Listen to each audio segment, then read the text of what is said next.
నమస్తే welcome to Lia news. Pulivendula Ontimitta ZPTC ఉప ఎన్నికల్లో వైసీపీ ఘోర ఓటమి పాలైంది.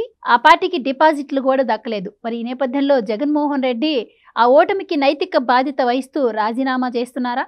మరి నెక్స్ట్ ఆయన కార్యాచరణ ఏ విధంగా ఉండబోతుంది అన్న విషయాన్ని తెలుసుకుందాం. మనతో పాటు ఉన్నారు సీనియర్ జర్నలిస్ట్ టీవీ శ్రీనివాస్ గారు. నమస్కారం సార్. నమస్తే సార్, జగన్మోహన్ రెడ్డి గారు ఈ ఉప ఎన్నికల్లో గెలవడం కోసం ఆయన సైన్యాన్ని మొత్తం పులివెందుల్లో మోహరించి మరి అష్ట కష్టాలు పడ్డారు. కానీ ఎట్టకేలకు అక్కడ డిపాజిట్లు కూడా దక్కకుండా పోయింది. సో ఆయన సొంత గడ్డ అయినటువంటి పులివెందుల్లో ఆయనకి డిపాజిట్లు దక్కకపోవడం ఘోర అవమానం కిందే దీన్ని భావించవచ్చు అనే చర్చ నడుస్తోంది. మరి ఈ అవమాన భారాన్ని ఆయన ఏ విధంగా భరించగలరు? దీనికి ఇందాక నేనంటూ నైతిక బాధ్యత వహిస్తూ ఆయన రాజీనామా ఏమైనా చేసే అవకాశం ఉంటుందంటారా? దీని తర్వాత మరి అంటే పులివెందుల ఎలక్షన్స్కి ముందు వైసీపీ, తర్వాత వైసీపీ అన్నట్టు ఉంది. ఎలక్షన్స్ కూడా తీసి పక్కన పెడితే సో ఆయన కార్యాచరణ ఏ విధంగా ఉండబోతుంది అంటారు? జనరల్గా అయితే రాజీనామా చేయాలి. ఏది మామూలుగా నైతిక బాధ్యత వహించి రాజీనామా చేయాలి. ఇప్పుడు 2 జడ్పీటీసీ స్థానాలు మరి ఘోరంగా పరాజయం అంటే అసలు డిపాజిట్లు పోయాయి. ఇక్కడ పులివెందుల్లో అతను నుంచోబెట్టిన అభ్యర్థి డిపాజిట్లు పోయినప్పుడు మరి నైతిక బాధ్యత వహించి రాజీనామా చేయాలి. కానీ మరి నైతికత ఉందా? నైతికత లేనాడే కదా జగన్మోహన్ రెడ్డి. చెప్తుంటారు విలువలు, విశ్వసనీయత, దీంతో రాజకీయం చేశాం మేము అని చెప్పి. అంటే చెప్పేది ఒకటి చేసేది ఒకటి కదా. ఇప్పుడు బయటికి చెప్పడానికే నీతులు ఉన్నాయి, ఆచరించడానికి కాదు కదా. నిజంగా నైతికత ఉంటే తల్లి మీద కేసేస్తాడా? ఇప్పుడు తల్లికి ఇచ్చిన గిఫ్ట్ డీడ్ రద్దు చేసుకున్నప్పుడే జగన్ నైతికత ఏ పార్టీతో జనం అందరికీ తెలిసిపోయింది. చెల్లి ఆస్తులు మరి జగన్మోహన్ రెడ్డి మరి తిన్నప్పుడే అర్థమైపోయింది. ఎవరమ్మా ఇవాళ చెల్లికి ఇచ్చిన పసుపు కుంకుమలు మళ్ళీ వెనక్కి తీసుకుంటారు?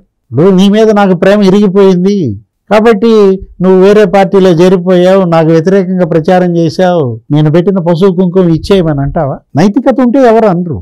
నైతికత లేనివాడే జగన్మోహన్ రెడ్డి. ఇప్పుడు విజయసాయి రెడ్డి అన్నాడు ఏమని, జగన్ మీద నా ప్రేమ ఇరిగిపోయింది, జగన్ మనసులో నాకు స్థానం లేదు.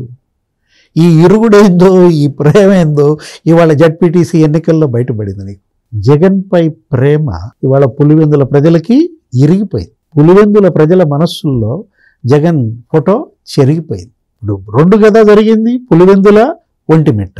ఇందాక మీరు అన్నారు మొత్తం తన సైన్యాన్ని అంతా మోహరించాడు అన్నారు. పులివెందుల్లో ఎవరు? తమ్ముడు అవినాష్ రెడ్డి. ఒంటిమిట్టలో ఎవరు?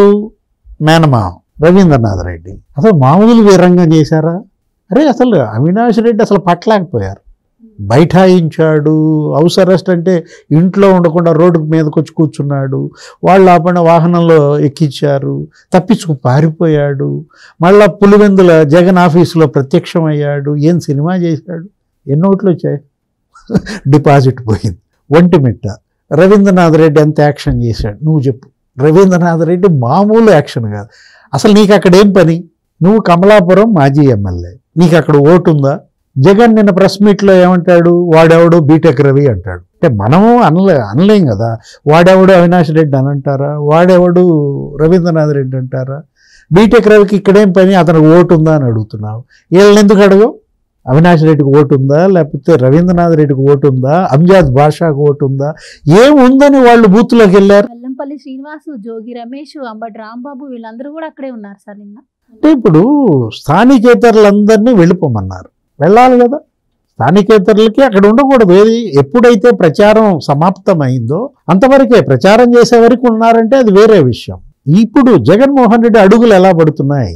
ఏం చేయబోతున్నాడు? అతను ఒకవేళ రాజీనామా చేశాడనుకో, మిగతా 10 మంది అంతకుముందే ఆ లిక్కర్ కేసులో ఆయన అరెస్ట్ చేస్తున్నారు, రేపో మాపో నోటీసులు సిట్ అని అన్నారు. ఈ మధ్య ఈ జడ్పీటీసీ ఎన్నికల్లో మనం లిక్కర్ కేసు పక్కకి వెళ్ళిపోయింది. సిట్ వాళ్ళు కూడా కొద్దిగా రెస్ట్ తీసుకుంటున్నట్టున్నారు. అంటే జగన్ అరెస్ట్ తప్పదు, ఆయనకి ఏదో నోటీసులు వస్తున్నాయి, మిథున్ రెడ్డి అరెస్ట్ అయ్యాడు అనగానే అప్పుడు ఏం చేశాడు ఈయన? టెలికాన్ఫరెన్స్ పెట్టి అందరితో మనం 11 మంది రాజీనామా చేద్దాం, మళ్ళీ ఉప ఎన్నికలకు వెళ్దాం, మళ్ళీ జనం తీర్పు అడుగుదాం అన్నాడు. ఏమంటే ఇప్పుడు బండగట్టుకుని మెడకి బండగట్టుకుని మీరు దూకితే దూకండి, మమ్మల్ని ఎందుకు దూకిస్తారు అన్నాడు. ఇప్పుడు బావిలో దూకడం. ఇప్పుడు రాజీనామా చేస్తూ అంటే అర్థం ఏంటి? ఇవాళ బండగట్టుకుని బావిలో దూకడం అన్నమాట. ఒకవేళ జగన్ కనుక పట్టుబట్టి ఆయన రాజీనామా చేసి వీళ్ళని కూడా రాజీనామాలు చేయమన్నాడు అనుకో, జంప్ మొత్తం ఆ 10 మంది జంప్ జిలానీలే. వాళ్ళు చేయమని ఆల్రెడీ చెప్పేసినట్టున్నారు సార్. సజ్జల రామకృష్ణారెడ్డి గారు ఇంటర్వ్యూస్ ఇచ్చినప్పుడు అన్నారు కదా, అదేం లేదు, అలా ఏం రాజీనామాలు చేసే అవకాశం ఏమి లేదని చెప్పి ఆయన క్లారిటీ ఇచ్చారు అడిగిన ప్రశ్నకు. అంటే ఇది కూడా అంతే. ఏది ఇప్పుడు పులివెందుల ఎమ్మెల్యేగా రాజీనామా చేయడు, అటు శాసనసభకి వెళ్ళడు, ఇటు పులివెందుల్లో ఉండడు. ఎందుకు నువ్వు ఇంకా నీ వల్ల పులివెందులకి ఏంటి ఉపయోగం? ఇప్పుడు వాళ్ళు అదే కదా, అందుకే కదా వాళ్ళ బీటెక్ రవి భార్యను గెలిపించింది. నీకేసిన ఓటు దండగ అయిపోయింది. నిన్ను గెలిపిస్తే నువ్వు శాసనసభకి వెళ్లకుండా ఇప్పుడు 14 నెలలైంది కదా, 14 రోజులు ఉన్నాడమ్మా పులివెందుల్లో. మరి నువ్వేం ఎమ్మెల్యేవి?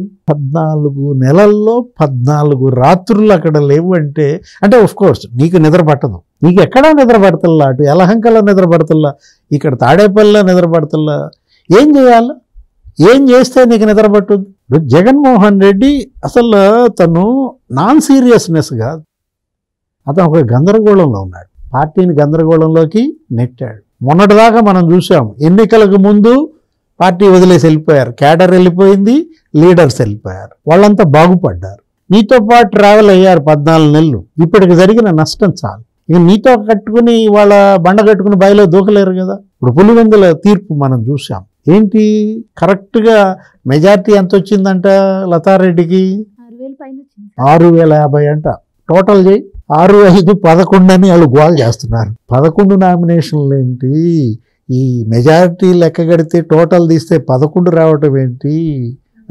ఇవాళ 11 అంటే 2 ఒకట్లు. ఇప్పుడు ఆ 2 ఆత్మలు, ఒకటి రాజశేఖర రెడ్డి ఆత్మ, ఇంకోటి వివేకానంద రెడ్డి ఆత్మ. ఇవి తరుముతున్నాయి జగన్మోహన్ రెడ్డిని, తరిమి కొడుతున్నాయి అన్నమాట. మరి విజయమ్మ మీద కేసు వేస్తే రాజశేఖర రెడ్డి ఆత్మ తరిమి కొట్టదు? ఎట్లా ఓటేస్తారమ్మా? ఇక్కడ జగన్మోహన్ రెడ్డి చేసిన తప్పులు 1, 2, కర్ణుడి చావుకి కారణాలు కొల్లలు అంటారు. జగన్మోహన్ రెడ్డి పతనానికి కారణాలు ఎన్నని చెప్పమంటావు?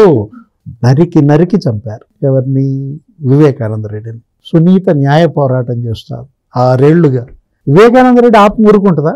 అలా అనుకుంటే ఆయన పులివెందుల్లోనే ఎమ్మెల్యేగా గెలిచేవాళ్ళు కాదు కదా సార్. ఇప్పుడు కూడా టీడీపీ ఏదో ఎల్లో మీడియాలో ఉత్కంఠకు తెర అని ప్రచారం చేస్తున్నారు, న్యూస్ ఇస్తున్నారు. అసలు అక్కడ ఉత్కంఠ ఉంది, మొత్తం జరిగింది రిగ్గింగే కదా అని చెప్పి అవినాష్ గారు అంటున్నారు. సో రిగ్గింగ్ జరగడం వల్లే టీడీపీ గెలిచింది అని చెప్పి వాళ్ళు ఇప్పుడు ప్రచారం చేస్తున్నారు. ఏది రిగ్గింగ్? ఏది? ఇప్పుడు ప్రజాస్వామ్యాన్ని కూనీ చేశారు అంటున్నాడు జగన్మోహన్ రెడ్డి, లేకపోతే అది అసలు ఎన్నికే కాదు అన్నాడు అవినాష్ రెడ్డి. ఏది ఎన్నిక? తిరుపతిలో అప్పుడు మీరు బై ఎలక్షన్లో గురుమూర్తిని గెలిపించారే, అదా ఎన్నికంటే? అలాంటి ఎన్నిక మాత్రం ఇది కాదు. ఏది? 35,000 ఎపిక్ కార్డులు డౌన్లోడ్ చేసి ఫేక్ ఐడి కార్డులు పుట్టించారు కదా, తమిళనాడు ఓటర్లతో తీసుకొచ్చి ఓట్లు వేయించారు కదా, కర్ణాటకలను తీసుకొచ్చి ఓటు వేయించారు కదా. ఇక్కడ ఇప్పుడు తమిళనాడు ఓటర్లు ఎవరు ఓటేయాల, కర్ణాటక ఓటర్లు ఎవరు ఓటేయాల. ఓటేసినాడందరి vote card original vote card, fake vote కార్డులు ఏవి కాదు. ఫేక్ ఓటు కార్డులు కనుకైతే సస్పెన్షన్. మనం చూసాం, స్వరూపరాణి లేకపోతే భాస్కర్ రెడ్డి సస్పెండ్ అయ్యారు ఉరవకొండ. పయ్యావులు కేసేవన్నాడు. ఏది? ఓటు చోరుడే జగన్మోహన్ రెడ్డి కదా. నా నియోజకవర్గంలో 6,000 దొంగోట్లు జరిపించాడు విశ్వేశ్వరరెడ్డితో, లేకపోతే 2,000 ఓట్లు ఒరిజినల్ పాపం అర్హులైన ఓటర్లను తీసేశాడు. శిక్ష ఎవరికి పడింది? స్వరూపరాణి, భాస్కర్ రెడ్డి సస్పెండ్ అయ్యారు. ఇప్పుడు తిరుపతిలో ఇప్పుడు గురుమూర్తి గెలిచాడు, కానీ ఎవరు సస్పెండ్ అయ్యారు? గిరీష సస్పెండ్ అయ్యాడు, చంద్రమౌళీశ్వర్ రెడ్డి సస్పెండ్ అయ్యాడు, 22 మంది మరి కేసుల్లో ఇరుక్కున్నారు, 4 పోలీసులు సస్పెండ్ అయ్యారు ఆ ఒక్క దీంట్లో. ఇక్కడ అలా జరిగిందా? ఇది ఎన్నికే కాదు. ఆయన అవినాష్ రెడ్డి అన్నా, పేర్ని నాని అన్నా ఈసీకి చెప్పుకోవాలా, గోడకు చెప్పుకోవాలా అంటే ఆ గోడ పెట్టుకుందే నువ్వు. ఎవరు? నీలం సహానీని తెచ్చుకుందే వాళ్ళు కదా. మరి వాళ్ళు తెచ్చుకున్నటువంటి నీలం సహానీని వాళ్లే గోడ అంటే జనం ఎలా నమ్ముతారు? ఇవాళ జనంలో నమ్మకాన్ని కోల్పోవటం కాదు, అసలు భయం పోయింది. గతంలో మరి ఆయన గెలిచాడు కదండి అని అడిగావు ఇప్పుడు నువ్వు. ఏది? అప్పుడు భయం. అప్పుడు జగన్ అంటే భయం కాబట్టి ఓటేశారు. సరే, అప్పుడు కూడా 30,000 ఓట్లు తగ్గాయి, 3 లక్షల ఓట్లు తగ్గాయి. ఎవరికి? అవినాష్ రెడ్డికి. ఇప్పుడు అసలు ఏకంగా డిపాజిట్లే గల్లంత అయితే ఇంకా జగన్మోహన్ రెడ్డి ఏం చేయాలి? రాజకీయ సమాధి, రాజకీయ ఆత్మహత్య, పొలిటికల్ సూయిసైడ్ అన్నమాట. ఇవాళ ఈ తీర్పు ఏది? పులివెందుల జడ్పీటీసీలో జగన్మోహన్ రెడ్డి ఓటమి, విజయమ్మ గెలుపు. ఒంటిమిట్టలో ఇవాళ మరి వైసీపీ జగన్మోహన్ రెడ్డి అభ్యర్థి ఓటమి, షర్మిల గెలుపు. అదే ఏది ప్రజల్లో చర్చ అన్నమాట. షర్మిల మీద కేసేసినాడికి ఓటు అడిగే అర్హత ఉందా అని వీళ్ళు మొత్తం బీటెక్ రవి భార్యకేసి గుద్దదులు పెట్టారనమాట. థ్యాంక్ యూ సో మచ్ అండి. Please subscribe to Leo news for more videos.